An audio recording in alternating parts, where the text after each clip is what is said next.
Well, just like that, it is winter again in Colorado. Tonight, Denver has activated its severe weather shelters, which will stay open through Thursday morning.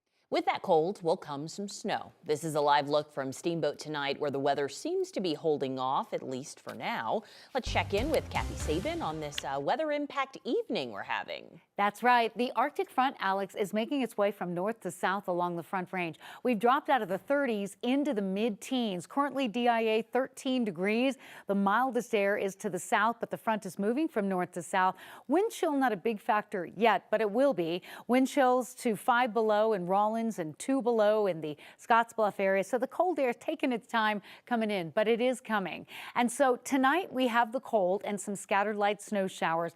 Tomorrow, a second round of cold and accumulating snow tomorrow night into Wednesday morning, and that's when we go under that winter weather advisory. Not a lot to show you on the radar yet, but this will be changing as well. You may wake up to a few flurries or snow showers, but the winter weather advisory doesn't begin for Denver until 2 o'clock tomorrow. And many areas, as well as portions of the eastern plains under a winter storm watch, could be looking at 4 to 6 inches of snow. Again, not a lot of snow tonight and not a lot tomorrow morning. It really kicks in tomorrow afternoon and evening, and that's when we'll see the greatest impact in terms of the snow. Much more on the timing and impact coming up.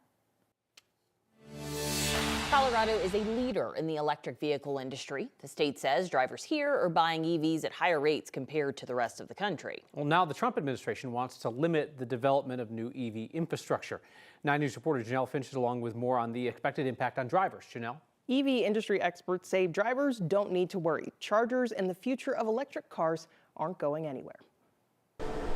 The Department of Transportation is looking to pull the plug on electric vehicle charging infrastructure.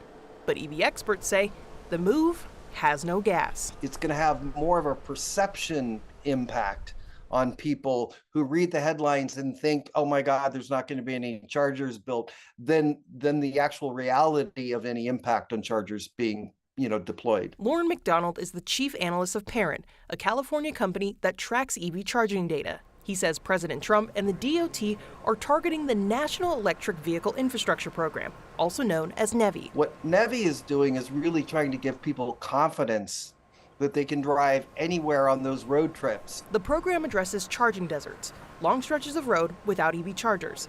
Democratic Governor Jared Polis says NEVI funds would add 364 charging ports at 61 sites this year and next. McDonald says the program is already backed by Congress, and this would be more of a speed bump than a roadblock. They can try to slow it down, but they can't actually stop at defunding, take the money away. He says even if the Trump administration got its way, chargers won't disappear altogether. The NEVI program is only providing funding to build a tiny percentage of the charging stations in America. This year, 2025, the private industry will probably build more than 15,000 fast chargers in the U.S. The NEVI program, if it continues sort of full speed ahead, might add, sort of 1,500 to 2,000 or something. McDonald says the future is electric, whether the federal government likes it or not. But yeah, no, it's full speed ahead. Anything that happens negatively with the NEVI program will have almost no impact on the build out of charging infrastructure in America. McDonald says 2 NEVI-funded charging stations are already up and running in Longmont and Frisco. The state says more stations are set to open later this year. Janelle Finch, 9 News. The Teller County Sheriff says they're going to start more coordination with immigration agents, part of an agreement with ICE that's been tied up in a court battle for years. During the first Trump administration, in 2019, Sheriff Jason Mikesell entered into an agreement with ICE through the agency's 287G program. That program allows local law enforcement agencies to have deputies trained to perform some duties of immigration officers. The ACLU sued the sheriff's office in part because Delaware County is holding on to people on behalf of ICE longer than their sentences. That's illegal under Colorado law. Last month, the judge ruled the sheriff's agreement can stand, but said people can't be held longer than their sentences based on a request by ICE. The sheriff says the 287G agreement will be limited to their jail. Deputies will be allowed to look into a person's immigration status only after they've been picked up for another crime. And those deputies can notify ICE if somebody in the jail is believed to be in the country without authorization. The Department of Homeland Security wants to deputize some workers at the Treasury Department to help with immigration enforcement. A memo from DHS Secretary Kristi Noem indicates IRS officers would partner with DHS to help ICE-billed cases. In the memo, Nome wants the workers to help investigate employers who may have hired undocumented migrants, as well as support efforts to dismantle financial networks that support human trafficking. Nome also wrote the DHS needs help with transporting and removing migrants, while noting increases to the IRS workforce and budget. The rounds of ICE raids across the Denver metro area last week did not meet their targets. While ICE said they were targeting 100 gang members, we know they arrested just one suspected gang member among a few dozen people they detained. The Washington Post reports that senior officials laid out a goal of detaining at least 1,200 people per day nationwide. In order to meet the Trump administration's quota, the former acting chief of staff for ICE tells Next those arrests would have to include people without any criminal history. But it just doesn't stand to reason that you can arrest that many people around the country every day and be focused on the people with the worst criminal histories. You're going to be focused on the people who you can arrest most quickly. The Trump administration has ordered the Pentagon to expand the holding capacity to 30,000 people at the prison at Guantanamo Bay, Cuba. The Trump administration acknowledged they don't even know if there are enough people in this country illegally who have violent pasts that could meet that capacity. New court documents show a deadly shooting at an arcade in Highlands Ranch began in a women's restroom. This happened late Saturday night. An arrest affidavit says 23-year-old Nevaeh Crowley Sanders was in the bathroom at main event with somebody she knew from high school, and they got into a fight. Well, police say Crowley Sanders pulled out a gun and shot the other woman at least 4 times.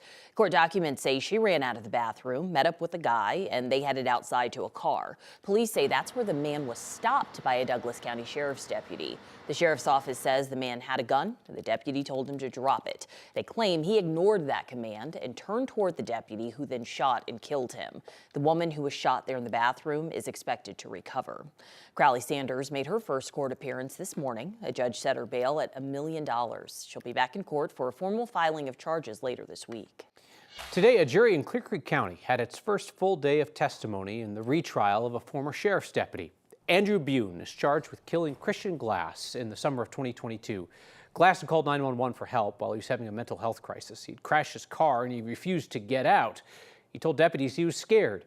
The back and forth between Glass and Deputy Bune continued for an hour before the situation escalated.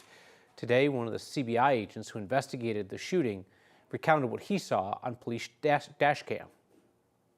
There's breaking glass. The individual inside the vehicle was screaming. And then there was loud, repetitive commands to drop the knife. And then there were 5 gunshots. During the first trial, jury convicted Deputy Bune of reckless endangerment could not come to a verdict on a charge of second-degree murder. That trial is expected to last a few weeks. The city of Aurora is removing some barriers to clear homeless camps. In a 7-3 vote tonight, the city council decided to make 2 changes to its policy. The city no longer needs to provide at least 72 hours notice before a sweep, and there does not have to be available shelter space to do so. The U.S. Supreme Court paved the way for the change last summer.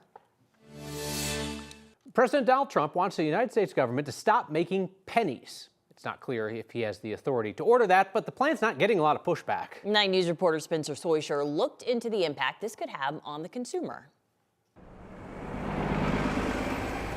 The richest place in town maybe isn't that rich after all. The U.S. Treasury estimates it costs mints, like the one in Denver, nearly 4 cents to make the 1-cent coin. I mean, the very likely impact is that you'll see prices rounded up. Phyllis Resnick is the lead economist at the Colorado Futures Center through CSU. She says killing the penny is not that big of a deal. I think in the context of everything else that's happening that could affect the economy, it's probably minor. Resnick thinks saving money on producing pennies will also make the state some money too. And so if you eliminate the penny and that results in prices going up to, the next 5-cent increment, every purchase you make is going to be just a little bit more, which means that the base of that sales tax is also higher. And do people keep pennies on them? Why would anyone carry change? With the coin on its deathbed, we asked people a simple question: a penny for their thoughts. Hi, do you have a penny by chance? Oh, sure.